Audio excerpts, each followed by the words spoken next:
Kisah mistis dan legenda Pulau Sulawesi. 1. Tomanurung, makhluk langit yang turun ke bumi, Sulawesi Selatan. Di tanah Bugis, Makassar, ada kisah tentang Tomanurung, sosok manusia suci yang turun dari langit di puncak bukit atau pohon besar. Pakaian mereka bercahaya, wajah tak tertandingi, dan mereka datang untuk mengajarkan tata hidup, adat, dan hukum kerajaan.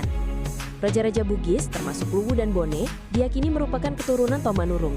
Legenda ini membuat garis keturunan bangsawan Bugis dianggap berasal dari langit. 2. Lagaligo, epik terpanjang Nusantara. Di Sulawesi, lahir salah satu karya sastra terbesar dunia, yaitu Surek I Lagaligo. Ini bukan sekadar cerita, ini epos sepanjang 6.000 halaman, bahkan lebih panjang dari Mahabharata. Tokoh utamanya, Saweri Gading, pahlawan setengah dewa dari negeri Luwu. Ceritanya penuh elemen, kahyangan dan dunia bawah, perang antar kerajaan, cinta terlarang, dan perjalanan laut ke negeri gaib. Cerita ini sakral, tak sembarang orang boleh menyajikannya. 3. Nenek Bombo, roh leluhur Toraja.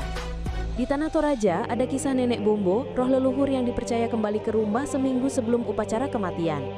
Beberapa orang mengaku mendengar langkah kaki di rumah kosong, menyaksikan kursi bergoyang, merasakan aroma wangi daun kayu manis khas upacara adat. Masyarakat Toraja percaya kedatangan Nenek Bombo adalah pamit terakhir sebelum arwah seseorang benar-benar pergi ke alam puya. 4. Danau Matano dan makhluk penghuni dasarnya, Sulawesi Selatan. Danau Matano, salah satu danau terdalam di dunia, menyimpan cerita tentang bayangan ular raksasa, sosok penunggu berwujud wanita dengan mata seperti bara, dan kapal yang hilang tanpa jejak setelah malam berkabut. Penduduk setempat menyebut danau ini hidup dan tidak suka keributan. 5. Mandar, pusaka yang hanya bergerak jika dipanggil. Ada legenda tentang badik mandar yang bergerak sendiri. Konon, badik pusaka hanya bisa digunakan keturunan tertentu. Jika seseorang berniat jahat dan memegangnya, pusaka itu akan bergetar, menolak keluar dari sarung, atau menghilang dari genggaman. Beberapa keluarga tua Mandar masih menjaga pusaka warisan ini. 6. Buton, negeri tak kasat mata, Sulawesi Tenggara.